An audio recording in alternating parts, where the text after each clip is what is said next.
Sorry.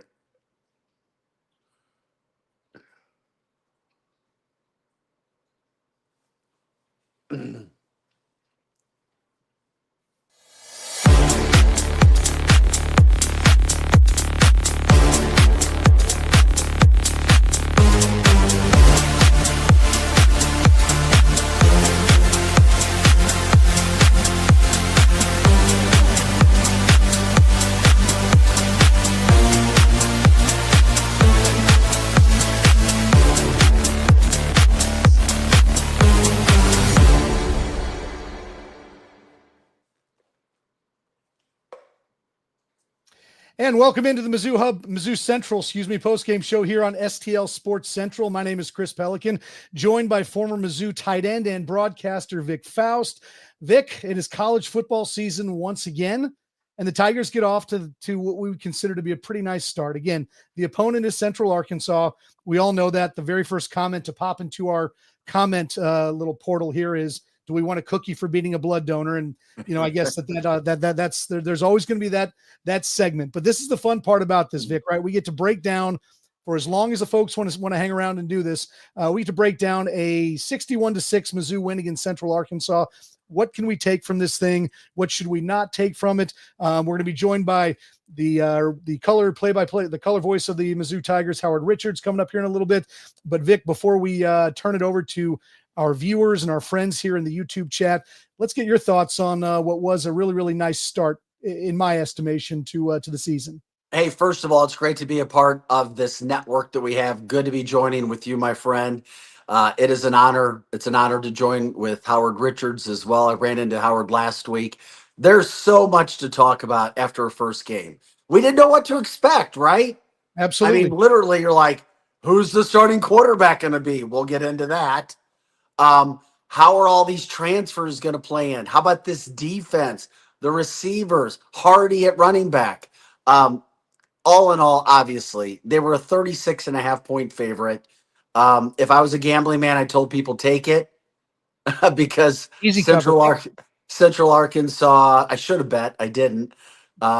Central Arkansas is not a very good team, although I felt their coaches did a very good job scheming against Missouri in the second quarter. Yep. They did some really good things. I'd be curious to see how Central Arkansas does the rest of the year. Okay, all in all, Missouri should feel good. They did what they were supposed to do. The thing I loved first about it, Chris, and I know we'll dive in and dissect all of this. Number one, they get a 61-6 win. But there are so many areas, and maybe it's the negativity in my mind that they could be better in. And that's what gets me excited. You win 61-6, you would think, wow, everything's pretty damn well. But they've got some improvement to make as they head into Kansas next week. But I want to focus on positive. First game out, new quarterback, a lot of new positions, even though they returned 17 starters. Offense is what I was really worried about. And I feel good, but I just look at the SEC schedule and I'm like, okay, that line needs to be better on offense and defense. There's no two ways about it. I got a lot of notes on this too, Vic, and we will dive into every single facet of this thing. But in the meantime, folks, obviously, we want you to jump in on this on the Mizzou Central postgame show here on Mizzou on STL Sports Central. So you can do that by jumping into the chat on the YouTube. On YouTube, scroll down, get into the chat. While you're down there, please hit the like and subscribe buttons and do us a solid. Join our family here at STL Sports Central, and all content, by the way, on STL Sports Central, brought to you by DraftKings. So, Vic, why don't we start just sort of where I think that a lot of the talk was throughout the course of the offseason. Obviously, Beau Pribula was given 7 figures to come from Penn State, where he was going to sit another year behind Drew Aller. And but then Sam Horn, all of a sudden, the long forgotten Dodgers draft pick Sam Horn comes out and flashes a little bit in camp and starts making this thing a little interesting. Got really interesting when you see that Sam Horn and Pribula are both named team captains. So if there was somebody who was leading in that race, we really didn't know. And then Drink comes out and gives us this, well, Pribula will play the first half, Sam the second. And all of a sudden you're sitting there and you're going, okay. And then Sam Horn comes in and runs basically just a little zone read keeper and takes a helmet to the knee. We don't know what the extent of that is. There were reports that he was on crutches with some semblance of a leg brace. Again, we don't know, so hate to speculate. But let's go back to Beau Pribula. This guy comes from Penn State with a reputation as the guy who came in on running downs, and he would just sort of give a little bit of a change of pace to the Nittany Lion offense. And I got to tell you, I mean, you play tight end, but so you've been around quarterbacks your whole life. His poise, his accuracy, his decision-making on when to tuck and go. Again, correct. Central Arkansas. That's going to be the caveat all night. We don't need to keep saying it. But I mean, is it possible that Beau Pribula could have had a better debut for the Tigers tonight? No, he couldn't have. Not with all the expectations and not expecting to play as much as he did. He played a lot more than what he thought he was going to play. You know who I want to give a big shout out to as I was watching this game?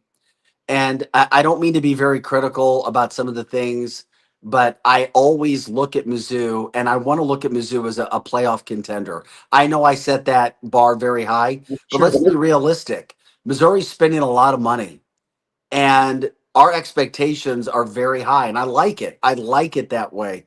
Chris, we remember when Mizzou did not have expectations, and now they do. They're sky high. Beau Pribula, in my opinion, couldn't have had a better night. But the guy who I really want to give credit is the offensive coordinator, Kirby Moore. Mm-hmm. I thought his game plan was brilliant. There were guys running wide open all night. I felt he did a really good job of breaking down that defense really fast, putting Pribula in some situations that were good because early on, we saw the Missouri offensive line having some issues with some blitzes. The blitz package from Central Arkansas was really causing that offensive line some problems and some fits, and Pribula took some hits in that one drive. However, they rebounded, and those guys were running wide open. Think back. I mean, how many times did Beau have to really make a pass that was so accurate because the defender was on a receiver for it to be caught? Can you remember any? Well, there was a few. He made a couple of really nice, not a ton. I mean, I think the touchdown to Marquise Johnson, the first, was a pretty nice throw. But Marquise still had to slow up a little bit. He certainly underthrew him on. But I don't want to rip Beau Pribula. No, he's. Don't get me wrong. He could have had a better night. I am very happy with what I saw because he has a scramble ability that really works well. We were talking. It's interesting. I talked to Corby Jones last week. The former Mizzou quarterback, and he said that Brock Olivo, who is a Missouri Hall of Fame running back, told Corby that Beau reminded him a little bit of him. So I had that in my head watching him. There was only one when he ran for that touchdown, I was like, get rid of the ball. And then he turned it into a touchdown. Yep. I was like, can he make that again? Right? Can he make that against Alabama or Auburn or A&M or South Carolina? I don't know, but it worked tonight. It looked good. Congratulations, Beau Pribula. And it appears as if he is our week 2 starter versus Kansas. No doubt about it. Yeah, and that's definitely a byproduct of what happened to Sam Horn. And again, I think there's some who thought that a lot of this is somewhat gamesmanship, from the standpoint that you have, I think there were people who thought Pribula won the job in camp. That obviously Drink was going to come up with some ways to make it a little bit tougher for Lance Leipold and the KU staff to scout this team and game plan. But the Sam Horn situation is a tough one. Again, comes in sort of off script, right? I mean, he was going to be a guy who, was supposed to play the second half, and all of a sudden we see him in a Wildcat looking formation. Nice little run up the middle, picked up about 9 yards before he took a helmet right into his, I believe was his right kneecap. So again, we don't know we have no ideas yet whether or not this is what kind of an injury this is. Hoping it's not a season ender, one that's going to be months instead of weeks type thing. I think you're right that there's very little doubt that Matt Zollers is the backup next week against Kansas, which is a frightening thought as a true freshman, no matter how good he looked. But I mean, your thoughts on Sam Horn again? I mean, like at some point in time, just the human element of it this is just tough for this guy who's waited around for 4 years at this point in time. He clearly has a future in baseball. He wants to play football. He's wanted to play football for Mizzou for a long time. This is his chance to at least get in there and I don't know, fight for the job to a degree, and he's out in one play. Yeah, I didn't understand the play call. It Fair. didn't make, I'm just to be fair, I just got done saying I thought Kirby was brilliant tonight as an offensive coordinator for Missouri. That's the one call I did not understand. It kind of caught me off guard. I was like, wait, what? There's 21, which already looks a little different at quarterback. And then running that play, I was like, oh, I was wanting to see him get a chance to throw the football first before he ran. It is what it is. Now we can only hope, like you said, that it's a severe bone bruise and that it's not any ligament or cartilage or anything from that standpoint, just for the kid's sake. Now, that's the thing that totally frustrates you and makes you sad for Sam Horn. On the flip side, Beau Pribula got more reps, he got more playing time, and he made the most of it. We're talking over 340 total yards, 4 touchdowns. Uh, for your first start as a Missouri Tiger, as we talked about, you couldn't ask for any more. I don't care if it's Central Arkansas or not. He made the right reads, Chris. I was going to say that. You already did. Um, my biggest thing is I felt like we're going to see, and we'll see throughout the year. I was a huge Brady Cook fan because I felt Brady made everybody around him better. And he made incredible reads, even if he wasn't perfect. And I really felt against Central Arkansas, Bo did a really good job at doing that, at keeping plays alive. The thing that we're going to have to see is if they can do it. Now, I know it's like, oh, I want to be excited about this game, but I'm thinking about Kansas next week. And then, of course, I'm thinking about South Carolina when they start with that SEC schedule. What are we going to see? But I can tell you this much. That's the positive side that we see from Beau Pribula. Can he play, in my humble opinion? Yeah, he can. But his offensive line is going to have to give him some more time to do some things too, because we don't want to see him having to run all the time and getting beat up in the SEC, even though he looks like he's athletic and he can take hits. And the thing about it is, he looks like he's a leader. The way that his teammates react to him, I really liked it. They see him as a leader, and you have to have teammates that respect you. And when the teammates see him taking hits and running down the field and keeping plays alive and being able to throw that long ball, yeah, they're going to respect him. Heck yeah. I mean, the guy's been on campus for less than a year at this point in time, already the team captain. So it seems like you're right that he has jumped on that leadership role as well. He is Vic Faust. I'm Chris Pelikan. This is the Mizzou Central postgame show here on STL Sports Central. Folks, we need you to get involved. Let's get that chat rolling. It seems like we've already got some people getting after each other in the chat. That's what it's supposed to be there for. So we would love to get your 2 cents worth. Terry Brunk jumping in saying now beat KU by 20 at the least.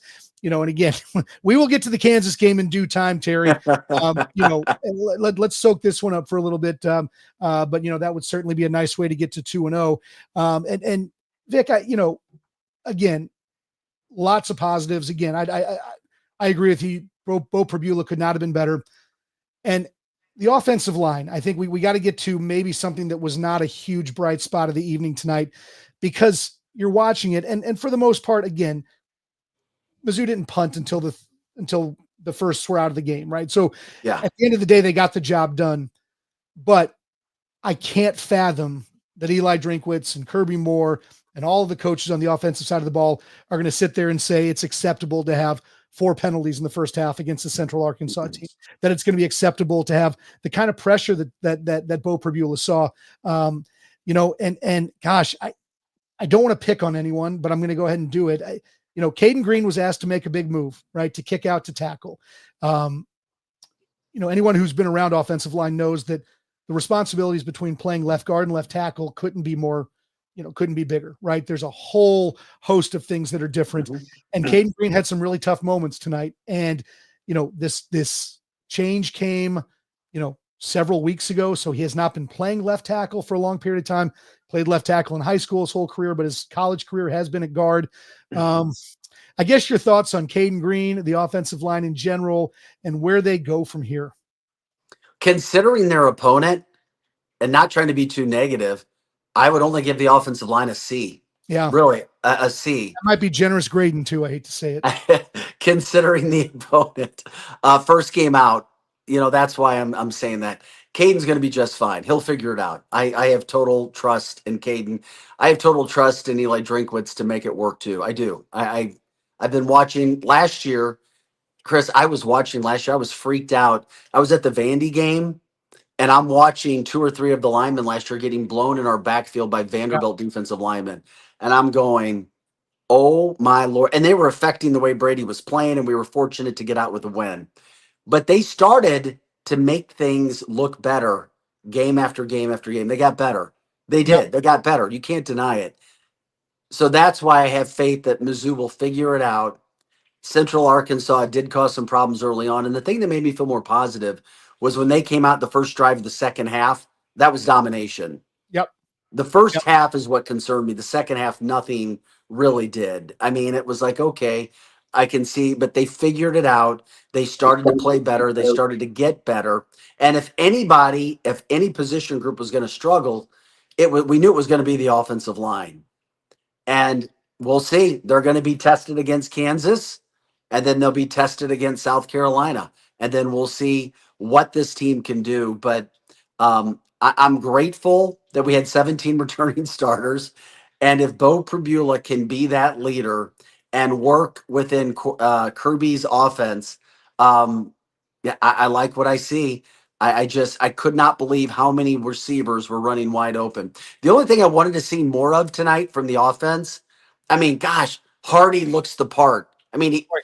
give him the ball 20 times and see what happens. That guy gets better as the game goes on.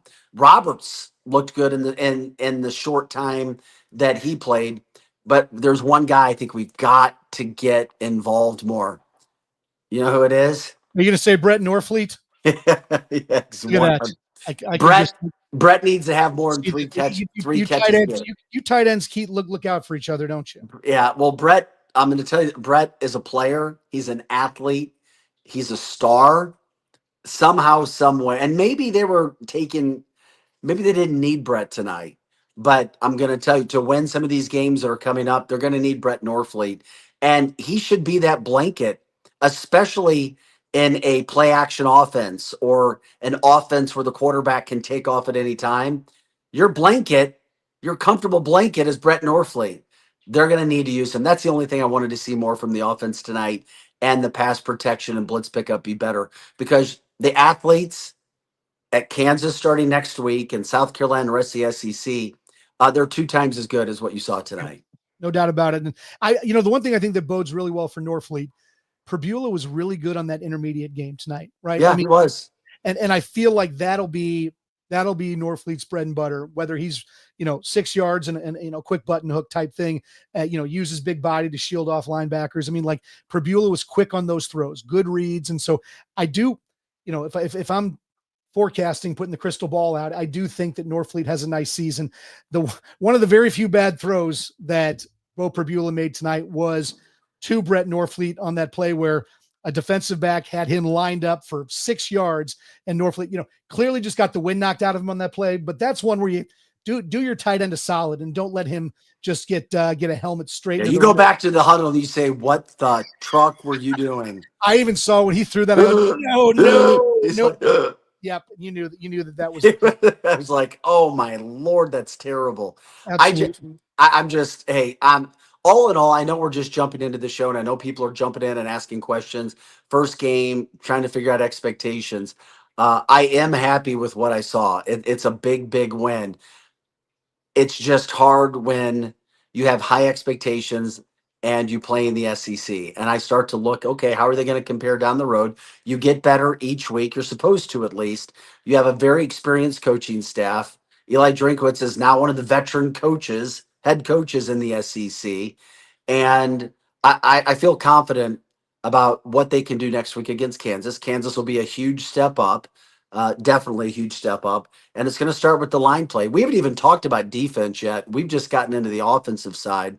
But from a defensive standpoint, you know what? And maybe it's just me. I was expecting more from the D line. It's not just you, my friend, because that's next on my to-do list of things to talk about was the performance of the defensive line. Because again, when you're playing against a team of this caliber, you want to see your defensive line in the backfield pretty much the entire game. Now, again, what's the old saying? Hey, those guys are on scholarship too.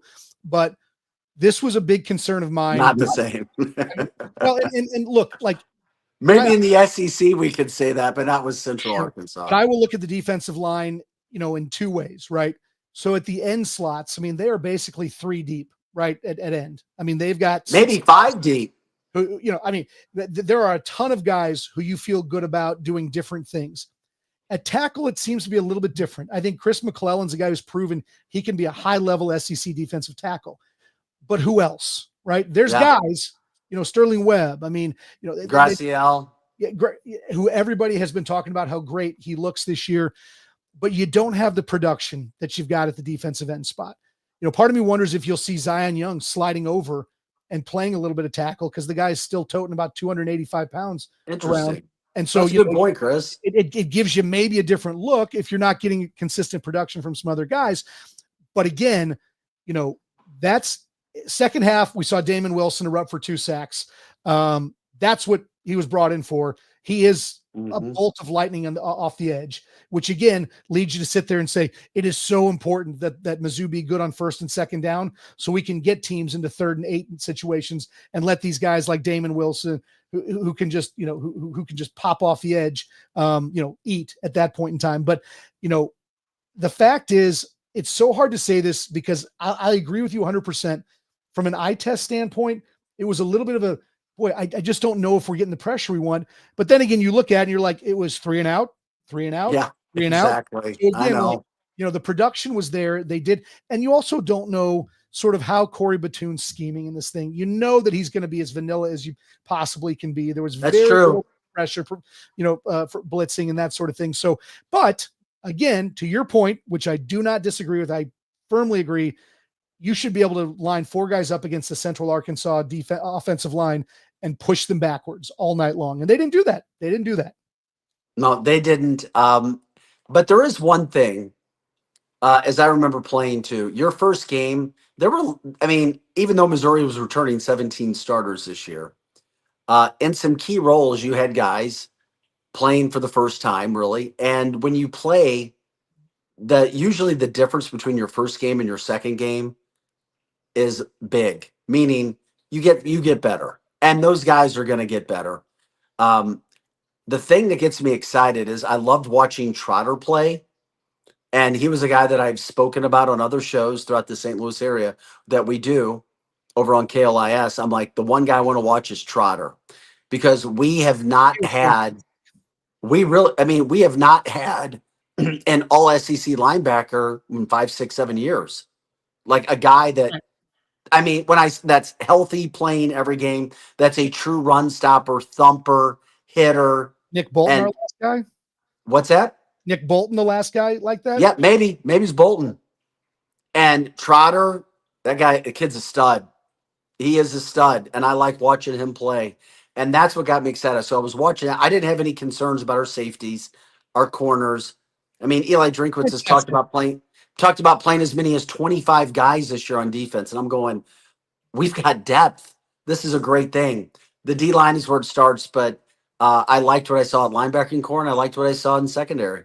Yeah, I agree with you 100%. The Trotter seems they're going to play 4 guys at linebacker this year in the 2 slots, right? Like it seems like they're too deep there, and they've got guys who can make plays. He had 7, 8 tackles, and he didn't even play the second half. Yeah, and so it's like you still got Newsom, you've got Nicholas Rodriguez who looked good in the second half, and you still got Khalil Jacobs, who I think is, he's got so much ability, and so I think they're going to mix and match. But it seems to me that it's almost like you've got Trotter, and then you got the other 3.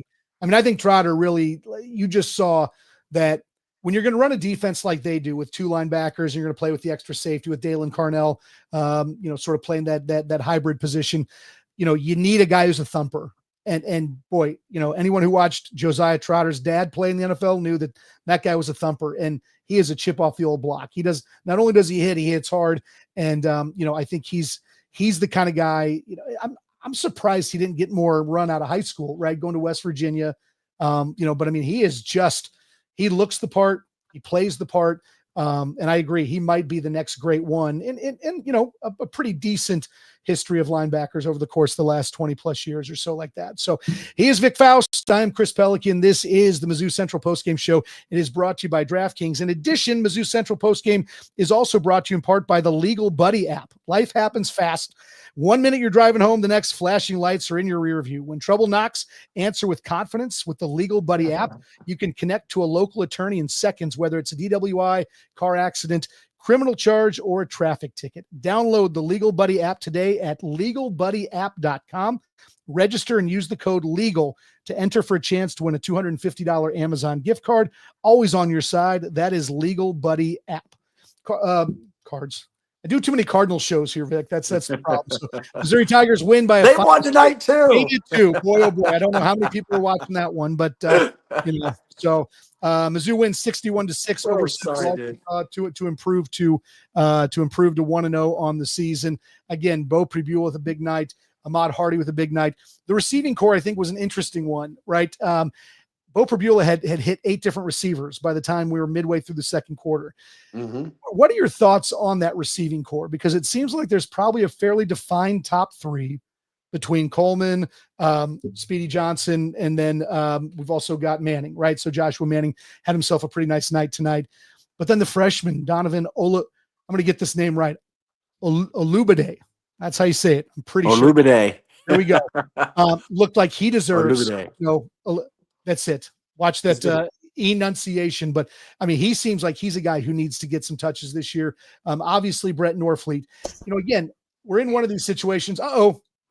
We have been joined by Tiger greatness at this point in time. Let's stop talking about Donovan Olubade and keep killing that name, because the color commentator for your Missouri Tigers, Howard Richards, is nice enough to join us under the name Joe Roderick. You are much better looking. And I love you. But Howard Richards, fresh off the call, my friend, 61-6 Tiger win. Vic and I have kind of this thing down, with I think tired opinions at this point in time. The man who saw the thing from the press box up there. Howard, what are your thoughts just on this season opening win?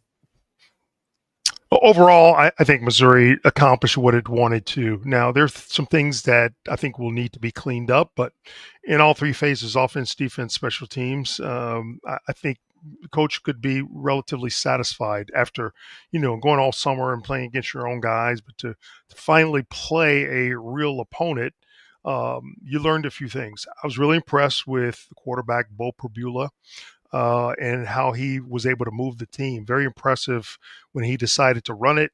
When he threw it, he was very decisive. The ball came out of his hands very quickly, and just looked very poised overall. I think his offense was well run when he was in the game. Absolutely. So Beau Pribula, kind of the star of this thing without any doubt. Your thoughts on Sam Horn? Obviously, one play. It seems like you're close to the program. The fact that Sam Horn was voted captain by this team, it seems like obviously there was a lot of people rooting for him within the program, and he comes out there and in one play, which was a little bit of a surprise because we weren't expecting to see him until the second half, takes a helmet to the knee. I don't know if there's any update on his condition at this point in time, but it didn't look fantastic. But I mean, your heart kind of has to go out to Sam Horn for, the fact that the competition seemed to end pretty quickly, or at least his night ended very quickly. Yeah, no doubt. There was a photo that someone sent to us in the booth, I guess probably taken from TV. So he was on crutches and in a full leg brace. Now, that could just be precautionary. They probably won't know anything until an MRI is conducted. But suffice it to say, he's probably going to miss some time. But I hope and pray that it's not a serious injury that will require him to be out for any extended time, because he battled hard throughout camp. Players love him. Yeah, he has another career to look forward to if football doesn't work out for him. But I think I'd say it'd be pretty premature. You'd love to see him to be able to come out here and get a chance to run his offense. And even if Pribula had been the guy to ultimately win the job, I do believe that Sam Horn would have played a lot this season, especially situationally, because he does a lot of things really well. So Vic and I were talking, Howard, and this is an area that you have some expertise as a All-American and NFL offensive lineman. Your thoughts on the way the line played tonight? Vic and I will throw out our 2 cents, and we'll let you jump in. But against the Central Arkansas, it feels like you don't want to see 4 penalties in the first half. You don't want to see Caden Green struggling with assignments. I guess your thoughts in general on how the offensive line played. For the most part, not horribly, but they were able to get the job done for the most part. Mentioned Caden Green. There were a couple things that I thought he could have done better. Again, it's his first action at left tackle in probably a while. He got beat to the inside once pretty badly. Those things are going to happen, especially when you're just going against your own guys in practice, not necessarily full speed, but you're going to see things a little bit differently. Sometimes you get a little complacent in your pass protection, and the ultimate no getting beat inside. But I'm sure he's got the ability to, when you watch the tape and figure out all the things that you could have done better, he'll be able to learn that you got to protect your inside first and foremost, and be able to bounce back next week against Kansas. And I'll throw this one open to Vic as well. And Howard, you jump in, on this is talking about the offensive line. Do we feel like this is the best 5 that they're running out there with Curtis Piegler at right guard? Do we think we are going to see the West Virginia transfer Johnny Williams at left tackle at all this year? I think that was the initial plan. Do we think we see Caden Green move off of left tackle at any time? I guess that's sort of the question. And again, I know that you generally can't just play with 5 guys. You're going to need people to bounce in and out. But I'm curious what you guys see as maybe different iterations of the offensive line and how this is going to look this year. Well, I wanted to bring it up with Howard, what I said earlier. Howard, I think back to last year, I felt like Missouri's offensive line got better as the year went on last year. And that's why I trust this coaching staff. There's no doubt they got better. And it's a first game, new guys, new positions. Was I excited to see them not be able to pick up blitz packages? No. But do I have faith in that coaching staff? I do. And certainly with Brandon Jones, the offensive line coach, when he came to Missouri a couple of years ago, he came after spring ball. So he was able to, along with his grad assistant, Jack Abercrombie, who was he's going to be a great offensive line coach in his own right, to assemble a line that is actually less talented than the ones that they have here, minus a guy named Armand Membu, but he was a young player at that time. But to get them to a point where, they're playing with a guy who actually led the SEC in rushing that year, and that's Cody Schrader. So I think, once you realize what you're up against, and that first game is never really that sharp. And I could probably say the same thing in the last 2 seasons also. But there are things, again, that you'll be able to tighten up and clean up, especially with a team like Central Arkansas. There was hardly any tape on them at all this year. I mean, I saw nothing on them. But anyway, I think that I'm not concerned, although you got a formidable opponent in Kansas coming up next Saturday, a week from Saturday. But you got 2 extra days to prepare for that game. So I'm really not concerned. These guys are very well coached. And we'll just have to see how they do bounce back after, what some might consider a lesser opponent in Central Arkansas. But Central Arkansas had some athletes on both sides of the ball. So it wasn't a complete wash, but the fact that they were able to move the football virtually at will, they ran the ball well. I do have a lot of confidence that this team will be well prepared to play against Kansas when the time comes. Howard, interested in your thoughts. We were talking about the receivers position right when you popped on, and boy, it really seemed like there's great chemistry early on between Pribula and Kevin Coleman and Marquise Johnson, and Joshua Manning really worked his way in nicely tonight. The freshman Donovan Olubade, again, I'm getting better and better at that, flashed without any doubt. I guess your take at one point, he had completed passes in the second quarter to 8 different receivers. Do you expect to see things stay that spread out this year? Do you think that he'll lock in with a guy like Coleman, who seems to have great hands on the intermediate stuff in the slot? Obviously Marquise Johnson's speed is always going to be a factor in games. Where do you see? Because it seems like there is a lot of talent at the skill positions, and that a lot of depth. And I'm curious your thoughts on how you think that might sort of play itself out this year. I think this may be the deepest wide receiver group that they've ever had. But there's another position group we have to take into consideration, and it's one that I think that they're going to utilize more often, and that's a tight end group.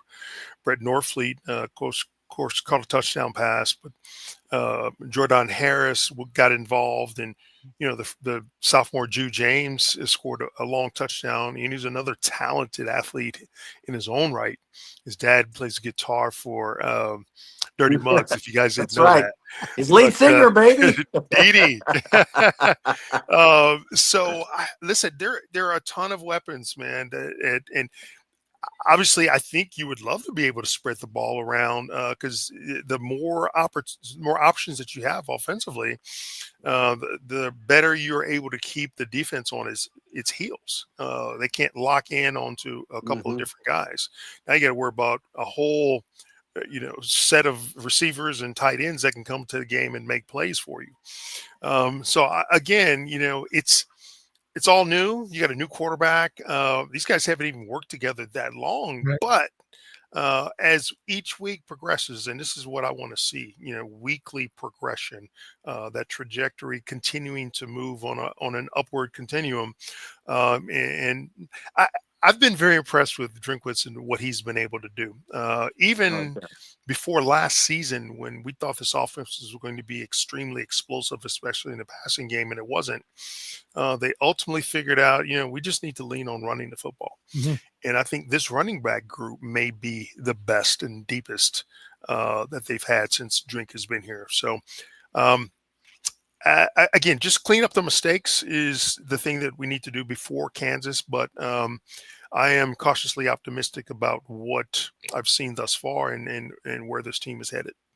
This is the Mizzou Central Postgame Show right here on STL Sports Central. That is Howard Richards, Vic Faust, Chris Pelikan with you as we wrap up a Mizzou 61-6 victory over Central Arkansas in their season opener. And guys, I want to throw this out to both of you. So before we really kind of get full steam into the KU game, the question is it looks like Sam Horn again, and we might, he might be great tomorrow. Who knows? But it seems somewhat doubtful based on where he was at. Does that change the game planning for Eli Drinkwitz and Kirby Moore when you know that you are one play away from Matt Zollers being in the game, who looked really good in limited action and cleanup duty against the Central Arkansas? But again, I don't know if it's reasonable to expect a ton out of a guy who got very few snaps, more than likely in camp and that sort of thing. If you're Drinkwitz, if you're Kirby Moore, does your game plan change to maybe take some of the design runs out with Beau Pribula just because you are that close to a 19-year-old playing? Possibly. That'll be a decision that they have to make based on how ready you can get Matt Zollers up to speed. I would venture to say that, that statement that you made is probably a true one. Allow your starting quarterback to take few hits, even though that's what he does best. You don't necessarily want to pigeonhole a guy and take one of his strengths away from him. But the next guy's got to be ready to go as soon as possible, especially if Horn is going to be out for an extended period. Matt Zoller's not, no stranger to injury himself. Right. His senior year last year, he had a fractured ankle and that required surgery. But, he, from all indications, he's back at full strength. And, he's just going to, and I know he was competitive in camp this year. He's just going to have to start drinking from a fire hose and be ready to sort of grasp the offense in its entirety as quickly as he possibly can. Chris, I'm going differently. Hell no, do not change the offense. No, if you have to deal with injury, you have to deal with injury. That's Beau Pribula's game. I mean, the run action pass, I like what I saw. I mean, if you lose two quarterbacks, what are you supposed to do? It's a I mean, come postseason on. at that point in time anyway, right? No. Howard Richards never played football not giving his all. Never, ever, Yep. ever. You got to use Beau Pribula as best as you can. I mean, and I think Howard would agree too. I mean, if you go out there kind of worried about not getting hurt with play calling or action, something bad usually Yep. happens. Exactly. You just got to go at it. We don't know what the deal is yet with with Sam Horn, but even if Sam Horn doesn't get hurt, the first bomb that Beau Pribula threw tonight, I went, okay, I think he's locking up a quarterback's position really fast tonight. Go Yeah. get him, Bo. Hey, Yeah. Howard, I came out of the gate tonight giving Kirby a lot of credit for his game plan. There were wide receivers all over the place. Yeah, I think you're right, Vic. Again, being able to disperse and throw to a variety, I say disperse, distribute the ball to a variety of receivers was pretty impressive. And again, I thought he looked extremely poised. And if you didn't know that he had just transferred in, you would think that the way he played, that he's been in this program for more than just a few months. He just looked very comfortable with the guys that he's been working with, and you can clearly see why Beau Pribula was coveted as he came in to this season. But if indeed it is going to be his job as the lone wolf going forward, I'm sure he's just going to accept his role and be a great leader and just go out and make plays as a Mizzou quarterback. That is Howard Richards. He is the radio color commentator for your Missouri Tigers. Vic Faust as well, former Missouri tight end and broadcaster. And folks, this is the Mizzou Central postgame show on STL Sports Central. And folks, Missouri, specifically the state of Missouri, get ready. The wait is almost over. DraftKings Sportsbook, America's top-rated sportsbook app, is coming soon to the Show Me State, and you can sign up today. New Missouri customers can get $300. That is more than I'm making for doing this show in bonus bets when we launch on December 1st. Download now and place a $5 bet when we go live. DraftKings Sportsbook brings everything you need to elevate your game day, including live in-game betting, lightning fast payouts, and endless ways to get in on the action, all right from your phone. And when we officially go live in Missouri, you'll be betting with the Sportsbook app trusted by millions, safe, secure, and has fast money withdrawals. Gambling problem? Call 1-800-GAMBLER. Help is available for problem gambling. Call 888-789-7777 or visit ccpg.org in Connecticut. Must be 18 and over. Age and eligibility restrictions vary by jurisdiction. Pick 6 not available everywhere, including New York and Ontario. Void where prohibited. 1 per new customer. Bonus awarded as non-withdrawable Pick 6 credits that expire in 14 days. Limited time offer. See terms at pick6.draftkings.com/promos. Mizzou beats Central Arkansas 61-6. Howard Richards, Vic Faust, Chris Pelikan with you right here on the Mizzou Central postgame show. And Howard, we have spent our entire time with you discussing the great offense, and it was great tonight. Defense had a shutout until the final minute of the game. Your thoughts on the defense? Vic and I, a lot of comments on some of the individual guys, the way that Damon Wilson flashed and Josiah Trotter all over the field tonight. But we were, I guess, maybe, I don't know, just trying to find something wrong with everything we saw tonight. Early on in the game, were you surprised that there wasn't a bigger push from this defensive line against a Central Arkansas offensive line?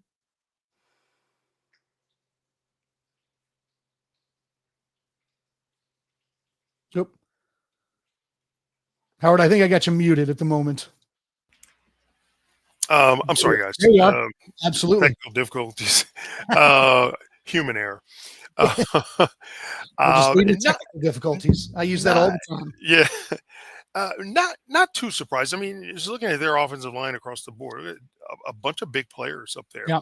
And again, this defensive front, a lot of guys that have played a lot of football, they just haven't played together. So it could be a combination of communication more than anything out there. But the tendencies I think that you look to study when you can see 3 or 4 games of tape on one team just weren't there. So in a lot of ways, they're just kind of, I think, flying by the seats of their pants. That said, you'll have more time to prepare for a KU team with a pretty good quarterback in Jalen Daniels, not to be confused with Jaden Daniels. And another week of work. All the things that didn't go so well on tape, those will be the focus and areas of concern that you will want to really sharpen by the time you play Kansas on September 6th. But they did some good things. They did some things really, really well, though. I thought at times, shedding blockers and getting into those alleys. I was trying to pull up the stats from today's game just to figure out exactly how well we did. Defensively, gave up 100. Trotter led in tackles with 8. Okay, good. There you go.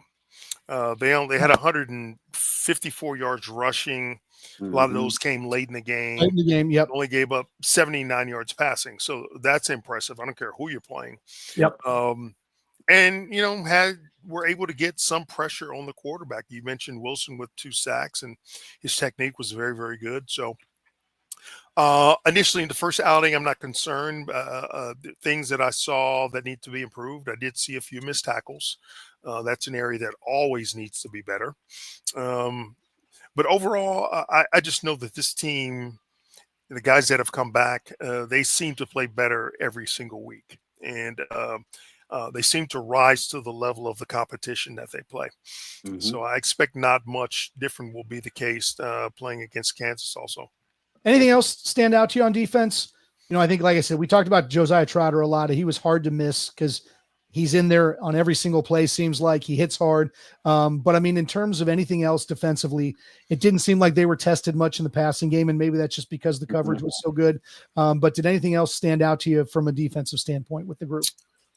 On some of the deep balls that were thrown by Richardson, there were some of the defenders that didn't turn their heads to really track the ball. Now you can get away with that if you're not making contact with that receiver. And he doesn't. And I guess the first play of one of the first deep balls thrown, that very case the ball was underthrown, the receiver comes back, and the defender, of course, makes excessive contact with that receiver. Had he turned to locate the football and there's contact, good chance that play's not called. So better job of locating the football as you're defending, especially on those deep plays. That last touchdown, the last touchdown for an interception, where the defender, I can't remember who it was that intercepted that ball, did a great job of undercutting the route and taking it all the way back. I was really impressed with that. I believe it was a freshman defender. Yeah, Dante McClellan. Yeah, the freshman. Yeah, really impressive. That's big league play there. Again, you know that it's there. It's just a matter of those opportunities. And there are times Corey Batoon can be a little passive on defense. I saw some flashes where they could be a little more aggressive.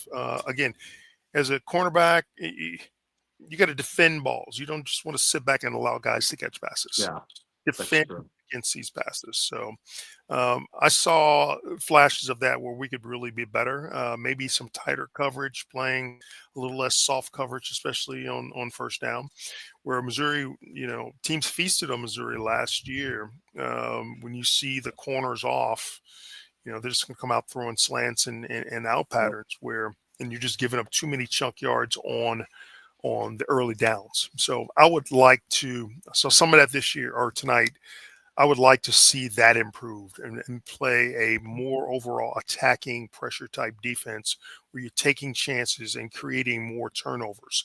If they can do that, they can be better than they were a top 20 defense overall last year. I'm hoping that they can somehow reach the top 10 in defense when it's all said and done. Yeah, and great depth, obviously, across the board defensively. And we mentioned Dante McClellan with the pick 6 tonight. And, this is a very highly ranked recruit coming out of Ohio. And, but he's a guy too, where you sit there and you go, it's great that he got some time tonight, but it seems like linebacker is an area where they're pretty stocked. I'm curious if you guys have any thoughts on just freshmen in general. And fourth quarter tonight was a showcase of what I think a lot of the people who follow recruiting love, that you saw Matt Zollers, with a really, a very nice quarter throwing the ball. You saw Donovan Olubade, flashing what clearly is some game-breaking potential. Marquise Davis comes in. He's just he's one of these guys who's 18 years old and seems like he's, built like he's 30 years old. Just strong downhill runner. And then Dante McClellan. These were the guys who headline your recruiting class, and you're seeing dividends paid early. Do you guys expect to see much from the freshmen this year based on, again, talent is not even an issue. I don't think there's any doubt about it, but with a team this deep, do we really think we expect to see much out of any of those guys? Saw a lot of it last year, and Drake mentioned that. Listen, I'm going to play the best players. A couple times last year when the team didn't play great, what does he do? He opens up the competition during the week, and see whether it's a freshman, sophomore, upperclassman, whatever the case may be, whoever performs better that week, they're going to play.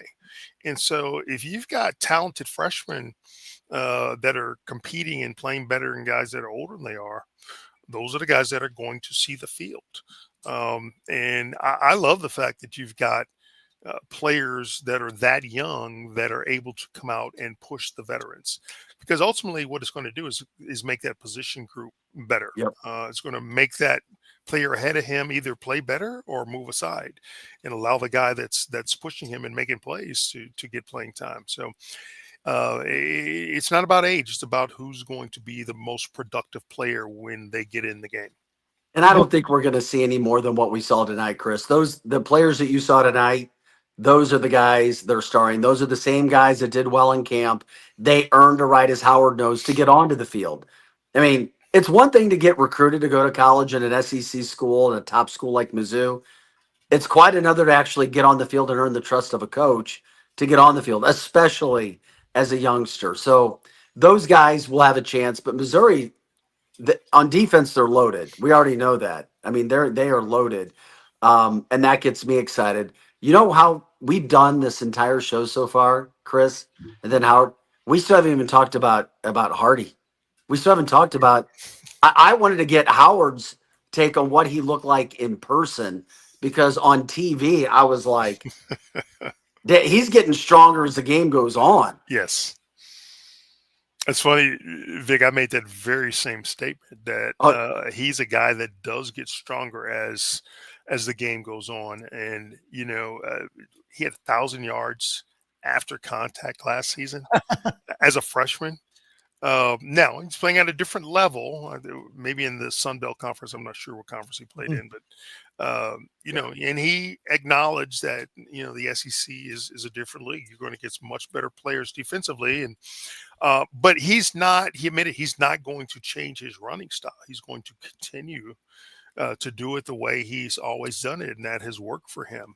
But you talk about the way he's built, it's strong lower body. Just like Adonis, and just so strong below the waist. And the one thing we know for sure is guys at this level in this league are just too good, and they're going to run through a lot of arm tackles. And as his line becomes more cohesive, playing new guys playing next to each other, he's going to even be more effective in this outside zone offense. He showed flashes of it tonight. But I think he's just what Missouri needs. And, by the way, Jamal Roberts, he's my guy from St. Mary's, and he unfortunately had that long run called back because of a penalty. But Jamal has just been waiting for his opportunity, and he has earned the right to get more carries in this offense, because he does everything else so well: blocking, catching the ball out of the backfield. And again, just adding to the freshmen that joined his team, and Tavoris Jones also getting an opportunity. He's finally fully healthy. Another deep position group that Mizzou can lean on any of those guys at any given time. How do you guys see the carry breakdown sort of getting distributed this year? It seems like Hardy was brought in to be, the proverbial bell cow and be the guy who gets a majority of the carries. But Jamal Roberts, Howard, as you pointed out, has earned a role on this team. What that role is he a third down guy? Does he get a little bit more? Do we see this as like an 80-20 split, do you think? Do we see 70-30 with maybe some other guys getting sprinkled in here and there? How do you guys expect the ball distribution to work between, in the backfield this year? I don't know that there's an exact formula from week to week, but I would imagine that from the things that I heard, it's probably going to be an even split, at least at the outside, at the What's outset. tonight? Now, if a guy gets a hot hand, he's the one who's going to continue carrying the rock, probably for and getting the bulk of those carries. We saw a little bit of that last year with Nate Noel, and then when he got out. Was hurt a little bit. The next guy up was able to come in and get rolling and get a lot of carries. So a drink tends to go with the hot guy. So whoever's being the most productive in a given game is probably going to be the guy that's going to get the bulk of those carries. But again, I think the initial idea is that there's going to be equal carries until one guy decides that he's going to separate from the rest of the pack. I have to tell you, I was surprised when I saw Roberts get the first handoff tonight, Howard and Chris. I was like, oh, Roberts is in there. I thought that was going to be Hardy. And then we started to see Roberts in that first series. And I'm like, well, obviously he's shown something in practice that I didn't get in regards to the takes from practices and who would be there, because I thought it was going to be all the Hardy all the time and maybe mixing in some Roberts in short yardage situations. But I like it, Howard. I agree with you. What a great 1-2 punch. And we're in the SEC. You need two running backs, in my opinion. You do. And heck, you even got Jones, as you talked about, who showed he can catch the ball out of the backfield as well. Well, they're certainly well coached. Curtis Looper is a fine running backs coach. Was a good running back himself at Oklahoma State. And he has managed, I mean, just look at the guys that he's coached throughout his career, especially in Missouri. He has, I think, done a fantastic job, from Larry Roundtree to Nate Noel last year, and certainly Cody Schrader, who led the league in rushing 2 years ago. So we know they're going to be well coached. The rest is up to the guys to get those opportunities, and they know what's at stake. They know what's at stake in this league, and how they are going to be counted on from week to week to be able to contribute. Again, the competition. You don't practice well, you're not going to play. So everyone knows, what's on the table for them every time they walk through those doors, and every time they step on the football field.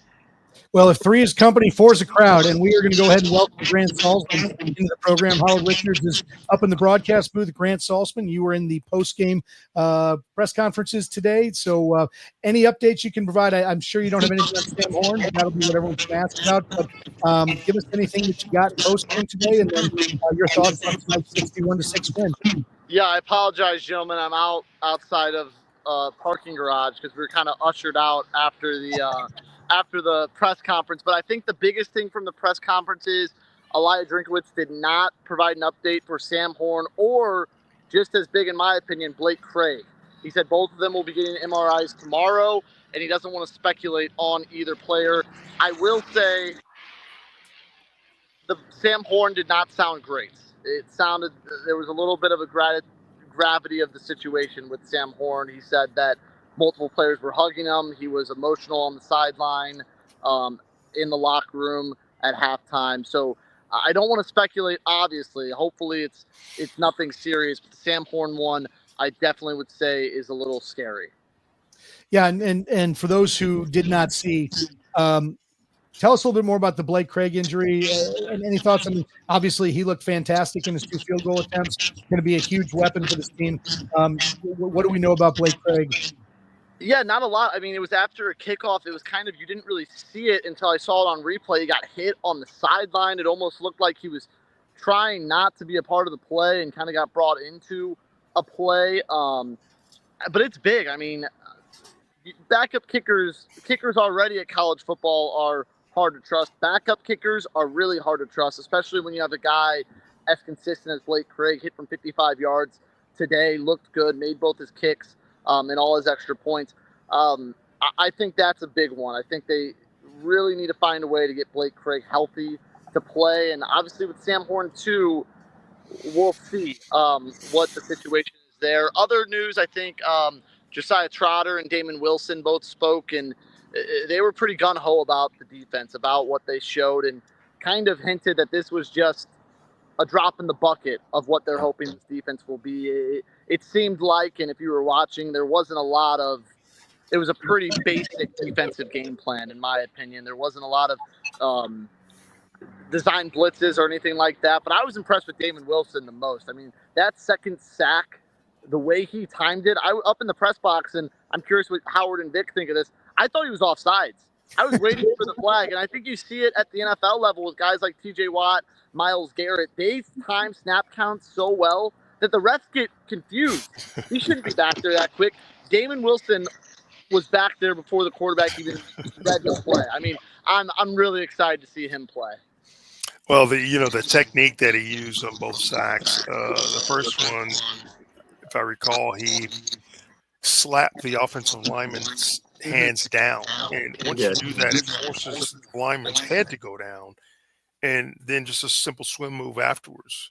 The second one was more of just a rip, arm under, getting the offensive lineman turned, and he turned him very quickly.